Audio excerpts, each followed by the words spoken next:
जय जगन्नाथ पिलामाने आज भिडियो को तुम मान को स्वागत। आज आम पंचम श्रेणी साहित्य बहिर जेथाए पर उपकारे विषयटी को आलोचना करबा।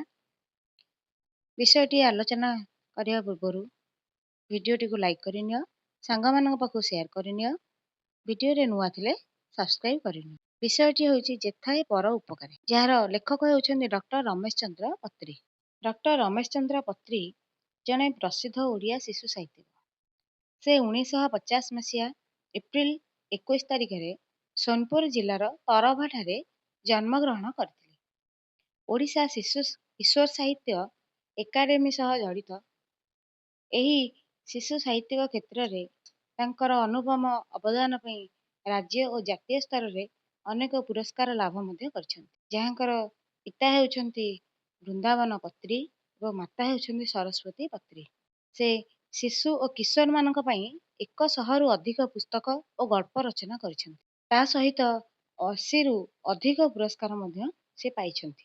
हमर एही विषय जेथाए पर उपकारे, एही विषयटी रे आमे परोपकारर महत्व एवं अन्य को सहाय्य कले निजर किपरि मंगल हुए से विषय रे आमे जानि परिबा। भारत आमर जन्मभूमि, विराट आमर एही देश। अनेक राज्य और केंद्र शासित अंचल को नहीं देशटी आमर गठित। आम देशर गुजरात राज्यर कच्छ अंचल रे जन्म ग्रहण करथिले जणे साधु, नाटी तांकर मेकरण। से थिले गुरु दत्तात्रेयଙ୍କ शिष्य। गिरिनार पर्वतर पाददेश रे थिबा अरण्य रे से 12 वर्ष तपस्या करथिले। एही समय मध्य रे भोक हेले से कंदमूल खाउथिले और शोष हेले झरणा पानी पी तृष्णा निवारण करुथिले। पिला माने आम देश भारत आमर जन्मभूमि, जे भूमि रे आमे जन्म होइछे आमे ताको जन्मभूमि कहू। एई विराट देश रे अनेक राज्य और केंद्र शासित अंचल रही। केंद्र शासित अंचल होची जो अंचल सीधा सड़क केंद्र सरकार द्वारा शासित हुए ताको आमे केंद्र शासित अंचल कहू। ताहले एही देशर आम देशर गुजरात राज्यर कच्छ अंचल रे जन्म ग्रहण करते जणे साधु, जहाँको नाम थिला मेकरण। से थिले गुरु दत्तात्रेयଙ୍କ शिष्य। दत्तात्रेयଙ୍କ विषय तुम माने जानथिबो समस्ते। आमर हिंदू धर्म रे दत्तात्रेय कहले त्रिदेव ब्रह्मा विष्णु महेश्वरଙ୍କର एकत्रित अवतार। से समस्त गुरु मानकर गुरु, जे कि अत्रि और अनुसयाଙ୍କର पुत्र थिले। ताहले ई दत्तात्रेयଙ୍କ शिष्य थिले मेकरण। गिरिनार पर्वतर पाद देश रे पर्वतर पाद देश रे जो अरण्य रही से अरण्य रे से 12 वर्ष तपस्या करथिले। एही समय मध्य भोक हेले से कंदमूल खाउथिले। यदि भोक करे से कंदमूल खाती और शोष हेले झरणा पानी पी से तृष्णा निवारण करते। तृषार अर्थ होची शोष। शोष कले से झरणा पानी पी तांकर शोष मेंटेई थांती। गुरु दत्तात्रेय जेतेबेले जानिले जे तांको शिष्य मेकरण कठोर तपस्या करुछन्ति, जेतेबेले दत्तात्रेय जानिले जे तांकर शिष्य कठोर साधना करुछन्ति, तपस्या करुछन्ति, से तांको मन आनंद रे पूरी गेला। से बहुत खुशी हेले, तांको मन आनंद उल्लास रे पूरी गेला। से तांको पाखरे पहुंची आशीर्वाद कले, तांको आशीर्वाद कले। मेकरण दत्तात्रेय को कहिले, गुरुदेव मु 12 वर्ष धरी तपस्या करि सारिछि, एबे मते कोन करिबाकू हेबो दया करी कहंतु। जेतेबेले तांको गुरु तांको सहित साक्षात कले, मेकरण तांको गुरु दत्तात्रेय को कहिले, गुरुदेव मु 12 वर्ष धरी तपस्या करि सारिछि, एबे मते कोन करिबाकू हेबो दया करी कहंतु। दत्तात्रेय तांको दुईटी तुम्बी देई कहिले, पुआ तुमे जे कच्छ भूमि रु आसीछ सेठारे बहु अंचल मरुभूमि। सेई मरुभूमि अंचल देई जाउथिबा पथिक माने पानी न पाई तृषारे कातर होई पड़ନ୍ତି। पानी अभाव अनेक समय रे सेमाने मृत्यु मुखरे पड़ନ୍ତି। तुमे दुईटी जाक तुम्बी रे पानी नहीं सेमानकु प्रतिदिन पानी पीबाकू देबो। एहा ही तुम पई हेबो एक महत् कार्य। जेतेबेले से गुरुदेव को पचारे मते कोन करिबाकू हेबो आदेश दियंतु, सेतेबेले से तांको कहिले जे तुमे तांको से दुईटी तुम्बी देले। तुम्बी होची बिले हमर लाउर खोलर एक प्रस्तुत पात्र। एही तुम्बी दुईटी तांको देकी कहिले, पुआ तुमे जे कच्छ भूमि रु आसीछ सेही अंचल को तुमे जाओ, जे अंचल कि मरुभूमि रे परिपूर्ण। आ से मरुभूमि आमे जानिछे साधारणतः सेठारे जलर अभाव थाए।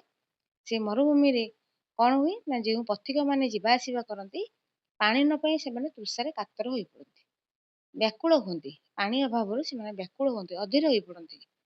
ଦୁଃଖ ଅନୁଭବ କରନ୍ତି ଏବଂ ଏମିତି ବି ସମୟ ଆସେ ପାଣି ଅଭାବରୁ ଅନେକ ସମୟରେ ସେମାନେ ମୃତ୍ୟୁ ମୁଖରେ ପଡ଼ନ୍ତି। ପଥିକମାନେ ମୃତ୍ୟୁ ମୁଖରେ ପଡ଼ନ୍ତି। ତୁମେ ଦୁଇଟି ଯାକ ତୁମ୍ବିରେ ପାଣି ନେଇ ସେମାନଙ୍କୁ ପ୍ରତିଦିନ ପାଣି ପିଇବାକୁ ଦେବ। ଏହା ହିଁ ତୁମ ପାଇଁ ହେବ ମହତ୍ କାର୍ଯ୍ୟ। ଏହା ପାଇଁ ତୁମ ମହାନ କାମ, ଶ୍ରେଷ୍ଠ କାମ। ଶିଷ୍ୟଙ୍କୁ ଏହି ପରାମର୍ଶ ଦେଇ ଦତ୍ତାତ୍ରେୟ ଚାଲିଗଲେ। ତାଙ୍କର ଶିଷ୍ୟ ମେକରଣକୁ ଏହି ପରାମର୍ଶ ଦେଇ ଦତ୍ତାତ୍ରେୟ ଚାଲିଗଲେ। ମେକରଣ ମଧ୍ୟ ଗିରିନାର ପର୍ବତରୁ ଫେରି ଆସିଲେ ନିଜର କଚ୍ଛ ଭୂମିକୁ। ସେ ତାଙ୍କର କଚ୍ଛ ଭୂମିକୁ ଫେରି ଆସିଲେ। ସେଠାରେ ସେ ବାଲି ମାଟିରେ ଏକ କୁଡ଼ିଆ ତିଆରି କଲେ। ତାଙ୍କର ବାସ କରିବା ପାଇଁ ଏକ କୁଡ଼ିଆ ତିଆରି କଲେ। ପ୍ରତିଦିନ ସେ ତୁମ୍ବି ଗୁଡ଼ିକରେ ପାଣି ପୁରାଇ ଭାର ସାହାଯ୍ୟରେ ମରୁଭୂମିରେ ବହୁ ଦୂରକୁ ବୋହି ନେଉଥିଲେ। ମରୁଭୂମିରେ ଯେଉଁ ଅଞ୍ଚଳରେ ପାଣି ନ ମିଳେ ସେ ସେହି ଅଞ୍ଚଳକୁ ନେଇ ଯାଉଥିଲେ। ଶୋଷରେ ବିକଳ ହୋଇ ପାଣି ମୁନ୍ଦାଏ ଖୋଜୁଥିବା ଯାତ୍ରୀମାନଙ୍କ ପାଖରେ ସେ ପହଞ୍ଚି ଯାଉଥିଲେ। ଯେଉଁ ସ୍ଥାନରେ ପାଣିର ଅଭାବ ଥାଏ ସେ ସ୍ଥାନରେ ବିକଳ ହୋଇ ଖୋଜୁଥିବା ପାଣି ଯେଉଁ ଯାତ୍ରୀମାନେ ଖୋଜୁଥାନ୍ତି ସେମାନଙ୍କ ପାଖରେ ଯାଇ ସେମାନେ ପହଞ୍ଚି ଯାଉଥିଲେ। ସେମାନଙ୍କୁ ପାଣି ପିଉଥିଲେ। ମରଣ ମୁହଁରୁ ମୁକୁଳି ଆସିଥିବା ସେହି ମଣିଷମାନଙ୍କ ମୁହଁରେ ହସ ଫୁଟି ଉଠୁଥିଲା। ଯେଉଁମାନେ ପାଣି ଅଭାବରୁ ବହୁତ କଷ୍ଟ ଅନୁଭବ କରୁଥିଲେ ସେମାନଙ୍କ ମୁହଁରେ ହସ ଫୁଟି ଉଠୁଥିଲା। ଏହା ଦେଖି ମେକରଣ ବହୁତ ଖୁସି ହେଉଥିଲେ। ସନ୍ଧ୍ୟା ହେଲେ ସେ ଆଖପାଖ ଗାଁରୁ ଭିକ୍ଷା କରୁଥିଲେ। ପାଖାପାଖି ଗାଁରୁ ସେ କିଛି ଭିକ୍ଷା କରି ଆଣୁଥିଲେ। ଯାହା ମିଳୁଥିଲା ସେଇଥିରେ ବଞ୍ଚି ଯାଉଥିଲେ। ଅଳ୍ପ ବହୁତ ଯାହା ମିଳୁଥିଲା ସେ ସେଇ ଭିକ୍ଷାକୁ ଆହରଣ କରି ବଞ୍ଚି ଯାଉଥିଲେ। କ୍ରମେ ମେକରଣ ବାର୍ଦ୍ଧକ୍ୟରେ ଉପନୀତ ହେଲେ। ଧୀରେ ଧୀରେ ବୟସର ଅତିକ୍ରାନ୍ତରେ ସେ ବାର୍ଦ୍ଧକ୍ୟ ଅବସ୍ଥାରେ ପହଞ୍ଚିଲେ। ସେ ଆଉ ବେଶୀ ପରିଶ୍ରମ କରିପାରିଲେ ନାହିଁ। ବାର୍ଦ୍ଧକ୍ୟ ଅବସ୍ଥାରେ ପହଞ୍ଚିଲେ ଦେହରୁ ବଳ କମିଯାଏ। ତେଣୁ ସେ ଆଉ ବେଶୀ ପରିଶ୍ରମ କରିପାରିଲେ ନାହିଁ। ନିଜେ ରହୁଥିବା ସ୍ଥାନରେ ସେ ଗୋଟିଏ ଗଧ ଆଉ ଗୋଟିଏ କୁକୁର ପାଳିଲେ। ସେ ଯେଉଁ ସ୍ଥାନରେ ରହୁଥିଲେ ସେଠାରେ ଗୋଟିଏ ଗଧ ଏବଂ ଗୋଟିଏ କୁକୁର ପାଳିଲେ। କୁକୁରର ନାଁ ଦେଇଥିଲେ ମୋତି ଆଉ ଗଧର ନାଁ ଥିଲା ଲାଲା। ଏଣିକି ସେ ତୁମ୍ବି ଦୁଇଟିରେ ପାଣି ଭରି ତାକୁ ଗଧ ପିଠିରେ ଓହଳାଇ ଦେଉଥିଲେ। ସାଙ୍ଗରେ ଗୋଟିଏ ଡବା ମଧ୍ୟ ଦେଉଥିଲେ। ସେ ଗଧ ପିଠିରେ ଭାର ସାହାଯ୍ୟରେ ସେ ପାଣି ଓହଳାଇ ଦେଉଥିଲେ ଏବଂ ସାଙ୍ଗରେ ଗୋଟିଏ ଡବା ମଧ୍ୟ ଦେଉଥିଲେ। ଆଗରେ ଯାଉଥିଲା ମୋତି ଆଉ ତା ପଛେ ପଛେ ଚାଲୁଥିଲା ଲାଲା। କୁକୁର ଏବଂ ଗଧ ଦୁଇଟି ଆଗ ପଛ ହୋଇ ଯାଉଥିଲେ। ଯେଉଁଠି ମଣିଷମାନେ ପାଣି ବିନା ଛଟପଟ ହେଉଥିଲେ ସେଇଠି ସେମାନେ ପହଞ୍ଚି ଯାଉଥିଲେ। ଯେଉଁ ସ୍ଥାନରେ ପାଣିର ଅଭାବ ଥିଲା ସେହି ସ୍ଥାନରେ ଯାଇ ପହଞ୍ଚି ଯାଉଥିଲେ। ଶୋଷିଲା ମଣିଷମାନେ ଗଧ ପିଠିରେ ଓହଳିଥିବା ତୁମ୍ବିରୁ ଡବାରେ ପାଣି କାଢ଼ି ପିଉଥିଲେ। ସେମାନଙ୍କ ଜୀବନ ବଞ୍ଚି ଯାଉଥିଲା। ସନ୍ଧ୍ୟା ହେଲେ ମୋତି ଓ ଲାଲା ପୁଣି ଫେରି ଆସୁଥିଲେ କୁଡ଼ିଆ ପାଖକୁ। ଦିନଯାକ ସେମାନେ ଲୋକମାନଙ୍କୁ ପାଣି ଦେଉଥିଲେ ଏବଂ ସେମାନଙ୍କର ଶୋଷ ମେଣ୍ଟାଉଥିଲେ। ରାତି ହେଲେ ସନ୍ଧ୍ୟା ହେଲେ ମୋତି ଓ ଲାଲା ପୁଣି ଫେରି ଆସୁଥିଲେ କୁଡ଼ିଆ ପାଖକୁ। ମେକରଣ ଲାଲା ପିଠିରୁ ତୁମ୍ବି ଦୁଇଟି ଓହ୍ଲାଇ ଦେଉଥିଲେ। ଦିନବେଳା ମେକରଣ କେତେକ ସ୍ଥାନରୁ ଭିକ୍ଷା ସଂଗ୍ରହ କରି ନେଇ ଆସୁଥିଲେ। ସେ ଦିନବେଳେ ଯାଇ ସେ କେତେକ ସ୍ଥାନରୁ କିଛି ଭିକ୍ଷା ସଂଗ୍ରହ କରି ନେଇ ଆସୁଥିଲେ। ତହିଁରୁ ସେ ଦୁଇ ଭାଗ ମୋତି ଓ ଲାଲାକୁ ଦେଉଥିଲେ। ଆଉ ଗୋଟିଏ ଭାଗ ନିଜେ ଖାଉଥିଲେ। ସେ ଯାହା ଭିକ୍ଷା ଗ୍ରହଣ କରି ଆଣୁଥିଲେ ତାକୁ ସେ ତିନି ଜଣଙ୍କ ମଧ୍ୟରେ ଭାଗ ବାଣ୍ଟି ଖାଉଥିଲେ। ବେଳେ ବେଳେ କୌଣସି ଭୋକିଲା ଯାତ୍ରୀ ଯଦି ତାଙ୍କ ନିକଟରେ ପହଞ୍ଚୁଥିଲା ତାକୁ ବି ସେ ନିଜ ଭାଗର ଖାଦ୍ୟ ଦେଇ ଦେଉଥିଲେ। ଯଦି ବେଳେ ବେଳେ କୌଣସି ଭୋକିଲା ଜଣେ ଯାଇ ତାଙ୍କ ପାଖରେ ପହଞ୍ଚି ଯାଉଥିଲା ତାହେଲେ ମେକରଣ କ'ଣ କରୁଥିଲେ ସେ ନିଜର ଖାଦ୍ୟ ଭାଗ ତାକୁ ଦେଇ ଦେଉଥିଲେ। କ୍ଷୁଧାର୍ତ୍ତକୁ ଖାଦ୍ୟ ଦେଇପାରୁଥିବାରୁ ସେ ପରମ ତୃପ୍ତି ଲାଭ କରୁଥିଲେ। ଜଣେ କ୍ଷୁଧାର୍ତ୍ତ ଯେ ଭୋକିଲା ତାକୁ ଖାଦ୍ୟ ଦେଇପାରୁଥିବାରୁ ସେ ମଧ୍ୟ ପରମ ତୃପ୍ତି ଲାଭ କରୁଥିଲେ। ପରମ ଆନନ୍ଦ ପାଉଥିଲେ। ସନ୍ତୋଷ ମିଳୁଥିଲା ତାଙ୍କୁ। ଥରେ କଚ୍ଛ ରାଜ୍ୟର ରାଜା ସେହି ଅଞ୍ଚଳକୁ ଶିକାର କରିବାକୁ ଆସିଲେ। ତାଙ୍କ ସହିତ ଥିଲେ କେତେକ ରାଜକର୍ମଚାରୀ। ରାଜା ସାରା ଦିନ ବୁଲି ବୁଲି କୌଣସି ଜନ୍ତୁକୁ ପାଇଲେ ନାହିଁ। ସନ୍ଧ୍ୟା ବେଳକୁ କିଛି ସମୟ ବାକି ଥାଏ। ସେହି ମରୁଭୂମିରେ ସେ ମେକରଣଙ୍କ ଗଧ ଓ କୁକୁରକୁ ଦେଖିଲେ। ତାଙ୍କର ଆଶ୍ଚର୍ଯ୍ୟର ସୀମା ରହିଲା ନାହିଁ। କର୍ମଚାରୀଙ୍କୁ ପଚାରିଲେ, ଏହି ମରୁଭୂମିରେ ଗଧ ଆଉ କୁକୁର କେଉଁଠୁ ଆସିଲେ? ଏଠାରେ ତ ଚିତାବାଘର ଭୟ ରହିଛି। ତା ହାବୁଡ଼ରୁ ଏମାନେ ବଞ୍ଚିଛନ୍ତି କିପରି? ଥରେ କଚ୍ଛ ରାଜ୍ୟର ରାଜା ସେହି ଅଞ୍ଚଳକୁ ଶିକାର କରିବାକୁ ଆସିଲେ। ରାଜାମାନେ ଅନେକ ସମୟରେ ପାରିଧିରେ ଯାଆନ୍ତି, ଶିକାର କରିବାକୁ ଯାଆନ୍ତି।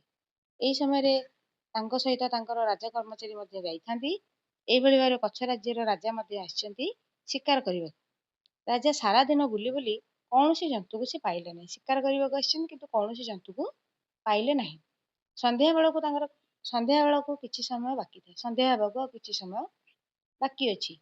ସେଇ ମରୁଭୂମିରେ ସେ ମିକରଣଙ୍କ ଗଧ ଆଉ କୁକୁରକୁ ଦେଖିଲେ। ସେ ସ୍ଥାନରେ ସେ ଗଧ ଆଉ କୁକୁରକୁ ଦେଖିଲେ ଏବଂ ତାଙ୍କର ଆଶ୍ଚର୍ଯ୍ୟର ସୀମା ରହିଲା ନାହିଁ। ସେଟା ଦେଖି ସେ ବହୁତ ଆଶ୍ଚର୍ଯ୍ୟ ହେଲେ ଯେ ଏଠାରେ ଗଧ ଆଉ କୁକୁର କେଉଁଠାକୁ ଆସିଲେ। କର୍ମଚାରୀଙ୍କୁ ପଚାରିଲେ, ଏ ମରୁଭୂମିରେ ଗଧ ଆଉ କୁକୁର କେଉଁଠୁ ଆସିଲେ? ଏଟା ତ ଚିତାବାଘର ଭୟ ରହିଛି, ଏଠି ଚିତାବାଘ ଅଛନ୍ତି, ଏମାନେ କେମିତି ଅଛନ୍ତି ଏଠି? ତା ହାବୁଡରେ ଏମାନେ କେମିତି ବଞ୍ଚିଛନ୍ତି? ଜଣେ କର୍ମଚାରୀ ଉତ୍ତର ଦେଲେ, ମହାରାଜ, ଏମାନେ ହେଉଛନ୍ତି ସନ୍ନ୍ୟାସୀ ମିକରଣଙ୍କ ପୋଷା ଜନ୍ତୁ। ଜଣେ କର୍ମଚାରୀ ଉତ୍ତର ଦେଲେ, ମହାରାଜ, ଏମାନେ ହେଉଛନ୍ତି ସନ୍ନ୍ୟାସୀ ମିକରଣଙ୍କ ପୋଷା ଜନ୍ତୁ। ଏ ଅଞ୍ଚଳର ସମସ୍ତ ପ୍ରାଣୀଙ୍କ ପାଖରେ ଏମାନେ ପରିଚିତ, ସମସ୍ତ ପ୍ରାଣୀଙ୍କ ସହିତ ଏମାନେ ପରିଚିତ ଅଟନ୍ତି। ମରୁଭୂମିରେ ପାଣି ନ ପାଇ ଛଟପଟ ହେଉଥିବା ପ୍ରାଣୀମାନଙ୍କୁ ଏମାନେ ପାଣି ଯୋଗାଉଛନ୍ତି। କୌଣସି ହିଂସ୍ର ଜନ୍ତୁ ମଧ୍ୟ ଏମାନଙ୍କର ଅନିଷ୍ଟ କରନ୍ତି ନାହିଁ। ସେମାନଙ୍କ ସହିତ ପ୍ରାୟ ଭେଟ ହେଉଛି, ତେଣୁ ଏମାନେ ତାଙ୍କ ସହିତ ବହୁତ ପରିଚିତ, ତେଣୁ ସେମାନେ କିଛି ଏମାନଙ୍କର ଅନିଷ୍ଟ କରନ୍ତି ନାହିଁ। ରାଜା କହିଲେ, ଆଜି ଶିକାର ତ ହୋଇପାରିଲା ନାହିଁ। ଆମେ ଏତେ ଦୂରରୁ ଆସିଛୁ ଯେତେବେଳେ ସନ୍ନ୍ୟାସୀ ମିକରଣଙ୍କ ସହିତ ଭେଟ ହୋଇଯିବା ଉଚିତ ହେବ। ଚାଲ ଆମେ ସମସ୍ତେ ସନ୍ନ୍ୟାସୀ ମିକରଣଙ୍କୁ ଭେଟ କରି ଯିବା। ଲାଲା ଆଉ ମୋତି ଯେଉଁଆଡ଼େ ଗଲେ ତାଙ୍କ ପଛେ ପଛେ ରାଜା ଓ କର୍ମଚାରୀମାନେ ଚାଲିବାକୁ ଲାଗିଲେ। ତାଙ୍କ ପଛେ ପଛେ ଗଲେ। କିଛି ବାଟ ଗଲା ପରେ ସେ ଗୋଟିଏ କୁଡ଼ିଆ ପାଖରେ ଲାଲା ଓ ମୋତି ଅଟକି ଗଲେ। କିଛି ବାଟ ଗଲା ପରେ ଗୋଟିଏ କୁଡ଼ିଆ ପାଖରେ ଲାଲା ଓ ମୋତି ଅଟକି ଗଲେ, ରହିଗଲେ। କୁଡ଼ିଆ ଭିତରୁ ଜଣେ ବୃଦ୍ଧ ସନ୍ନ୍ୟାସୀ ବାହାରି ନିଜର ଥରହର ହାତରେ ଗଧ ପିଠିରୁ ପାଣି ତୁମ୍ବି ଦୁଇଟି ଓହ୍ଲାଇ ଆଣିଲେ। ଗଧର ବେକରେ ସେ ଆଉ ଗୋଟିଏ ମୁଣା ଝୁଲାଇ ଦେଲେ। କୁକୁରକୁ ଚିଠିଟିଏ ଦେଲେ। ତାଙ୍କର ଦରକାରୀ ଜିନିଷ ଗୁଡ଼ିକର ନାଁ ସେଥିରେ ଲେଖା ଥିଲା। ପାଖ ଗାଁର ଦୋକାନୀ ମଧ୍ୟ ଏହି ଚିଠି ସହିତ ପରିଚିତ ଥିଲା। ସେ ମିକରଣଙ୍କ ଚିଠି ଅନୁଯାୟୀ ଗଧ ବେକରେ ଝୁଲୁଥିବା ମୁଣାରେ ଭର୍ତ୍ତି କରି ଦେଉଥିଲା। ହେଲେ କୁଡ଼ିଆ ଭିତରୁ ଜଣେ ବୃଦ୍ଧ ସନ୍ନ୍ୟାସୀ, ଯିଏକି ଥିଲେ ମିକରଣ, ସେ ଥରହର ହାତରେ ଗଧ ପିଠିରୁ ପାଣି ତୁମ୍ବି ଦୁଇଟି ଓହ୍ଲାଇ ଆଣିଲେ ଏବଂ ଗଧର ବେକରେ ଆଉ ଗୋଟିଏ ମୁଣା ଝୁଲାଇ ଦେଲେ। ମୁଣା ତ ବ୍ୟାଗ ଭଳି ଏକ ମୁଣା ଝୁଲାଇ ଦେଲେ। କୁକୁରକୁ ମଧ୍ୟ ଚିଠି ଗୋଟିଏ ଦେଲେ। ତାଙ୍କର ଯାହା ଦରକାରୀ ଜିନିଷ ସେ କାଗଜରେ ଲେଖା ଥିଲା, ସେ ଚିଠିରେ ଲେଖା ଥିଲା।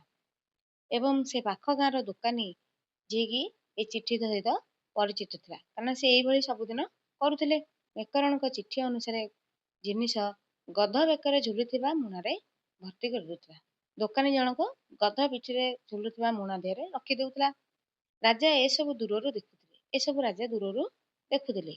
ସେ ଓ ତାଙ୍କ କର୍ମଚାରୀମାନେ ସନ୍ନ୍ୟାସୀଙ୍କ ପାଖରେ ପହଞ୍ଚି ନିଜର ପରିଚୟ ଦେଲେ। ରାଜା ଏବଂ ତାଙ୍କ କର୍ମଚାରୀମାନେ ସନ୍ନ୍ୟାସୀଙ୍କ ପାଖରେ ଯାଇ ପହଞ୍ଚିଲେ ଏବଂ ନିଜର ପରିଚୟ ଦେଲେ। ମିକରଣ ରାଜାଙ୍କୁ କହିଲେ, ହେ କଚ୍ଛର ରାଜା, ମୁଁ ଆପଣଙ୍କୁ ସ୍ୱାଗତ ଜଣାଉଛି। ଯେତେବେଳେ ମିକରଣ ଜାଣିଲେ ଯେ ରାଜା ଆସିଛନ୍ତି, ସେ କଣ କହିଲେ? କହିଲେ, ମୁଁ ଆପଣଙ୍କୁ ସ୍ୱାଗତ ଜଣାଉଛି। ମୋ କୁଡ଼ିଆ ଭିତରକୁ ଆସନ୍ତୁ। ସେତେବେଳେ ଶୀତ ବଢ଼ିବାକୁ ଲାଗିଥାଏ। ଧୀରେ ଧୀରେ ମରୁଭୂମି ଅଞ୍ଚଳରେ ଅଧିକ ଗରମ ହୁଏ ଏବଂ ରାତି ହେଲେ ଅଧିକ ଥଣ୍ଡା ବି ଲାଗେ। ସେତେବେଳକୁ ଶୀତ ବଢ଼ିବାକୁ ଲାଗିଥାଏ। ମିକରଣଙ୍କ ଦେହ ଶୀତରେ ଥରହର ହେଉଥାଏ। ରାଜା ପଚାରିଲେ, ମହାଶୟ, ଏ ମରୁ ଅଞ୍ଚଳରେ ଆପଣଙ୍କୁ କଣ ଶୀତ ହେଉନି? ମିକରଣ କଲେ, ଶୀତ ହେଉଛି, କିନ୍ତୁ ମୁଁ ଶୀତକୁ ଡରୁ ନାହିଁ। ଏଠାରେ ଶୀତ ହେଉଛି, କିନ୍ତୁ ମୁଁ ଶୀତକୁ ଡରୁ ନାହିଁ। ଜୀବନର ଶେଷ ପର୍ଯ୍ୟନ୍ତ ପ୍ରାଣୀମାନଙ୍କ ସେବାରେ ମୋ ଜୀବନ ବିତାଇବା ହିଁ ମୋର ଇଚ୍ଛା। ମୋ ଜୀବନ ଥିଲା ପର୍ଯ୍ୟନ୍ତ ମୁଁ ପ୍ରାଣୀମାନଙ୍କର ସେବା କରିବାକୁ ଚାହେଁ, ମୋର ଇଚ୍ଛା। ରାଜା ନିଜ କାନ୍ଧରେ ପଡ଼ିଥିବା ମଣିମୁକ୍ତା ଖଚିତ ଚାଦରଟିକୁ ସନ୍ନ୍ୟାସୀଙ୍କ ଦେହରେ ଘୋଡ଼ାଇ ଦେଲେ। ମିକରଣ ଏଥିରେ କିନ୍ତୁ ଖୁସି ହେଲେ ନାହିଁ। ବିନୟର ସହିତ ଚାଦରଟି ରାଜାଙ୍କୁ ଫେରାଇ ଦେଇ କହିଲେ, ମହାରାଜ, ଏ ସ୍ଥାନର ଶୀତ ସହିବାରେ ମୋ ଦେହ ଅଭ୍ୟସ୍ତ ହୋଇଗଲାଣି। ମହାରାଜ ଏହି ଶୀତରେ ଥରହର ହେଉଥିବାରୁ ମିକରଣଙ୍କୁ ତାଙ୍କର ମଣିମୁକ୍ତା ଖଚିତ ଚାଦରଟିଏ ଘୋଡ଼ାଇ ଦେଲେ, କିନ୍ତୁ ସନ୍ନ୍ୟାସୀ ଜଣକ ତାଙ୍କର ଚାଦରଟିକୁ ଫେରାଇ ଦେଲେ ଏବଂ ଫେରାଇ ଦେଇ କହିଲେ, ଏ ସ୍ଥାନରେ ଶୀତ ସହିବାରେ ମୋ ଦେହ ଅଭ୍ୟସ୍ତ ହୋଇଗଲାଣି, ଅଭ୍ୟାସରେ ପଡ଼ିଗଲାଣି। ମୋ ପାଇଁ ଏହାର ଆବଶ୍ୟକତା ନାହିଁ। ଏଇ ଚାଦର ମୋର ଆବଶ୍ୟକତା ନାହିଁ। ଅନ୍ୟ କେହି ଦୁଃଖୀ ଲୋକଙ୍କୁ ଆପଣ ଏହାକୁ ଦେଖି ଦାନ କଲେ ମୁଁ ବହୁତ ଖୁସି ହେବି। ଯଦି କୌଣସି ଦୁଃଖୀ ଲୋକଙ୍କୁ ଦେଖି ଆପଣ ଏଇଟା ଦାନ କରିଦେବେ, ତାହେଲେ ମୁଁ ବହୁତ ଖୁସି ହେବି। ମିକରଣଙ୍କର ଏପରି କଥା ଶୁଣି ରାଜା ସ୍ତମ୍ଭୀଭୂତ ହୋଇଗଲେ। ରାଜା ଆଶ୍ଚର୍ଯ୍ୟ ହୋଇଗଲେ। ଆଗ୍ରହ କରି କହିଲେ, ହେ ସନ୍ନ୍ୟାସୀ, ଆପଣ ମୋତେ ଅନ୍ୟ କୌଣସି ଜିନିଷ ମାଗ। ସନ୍ନ୍ୟାସୀ କହିଲେ, ହଁ, ମୁଁ କେବଳ ଗୋଟିଏ ଜିନିଷ ଆପଣଙ୍କୁ ମାଗିବି। ତାହା ହେଲା, ଆଜିଠାରୁ ଏହି କଚ୍ଛ ଭୂମିରେ ଆପଣ ଆଉ କେବେ ଶିକାର କରିବେ ନାହିଁ। ଆପଣ ଯେଉଁ ମଝିରେ ମଝିରେ ଶିକାର କରିବାକୁ ଏଠାକୁ ଆସୁଛନ୍ତି, ଏଠାରେ ଆଉ ଶିକାର କରିବେ ନାହିଁ। ଫଳରେ ଏ ସ୍ଥାନର ବନ୍ୟ ପ୍ରାଣୀମାନେ ସ୍ୱଚ୍ଛନ୍ଦରେ ବିଚରଣ କରିବେ। ସ୍ୱଚ୍ଛନ୍ଦରେ ବିଚରଣ କରେ, ସ୍ୱାଧୀନ ମୁକ୍ତ ଭାବରେ ଯିବା ଆସିବା କରିପାରିବେ, ବିଚରଣ କରିପାରିବେ। ବଣ ଜଙ୍ଗଲ ମଧ୍ୟ ସୁରକ୍ଷିତ ରହିବ। ବନ୍ୟପ୍ରାଣୀ ମାନେ ଯଦି ସୁରକ୍ଷିତ ରହିବେ, ବଣ ଜଙ୍ଗଲ ମଧ୍ୟ ସୁରକ୍ଷିତ ରହିବ।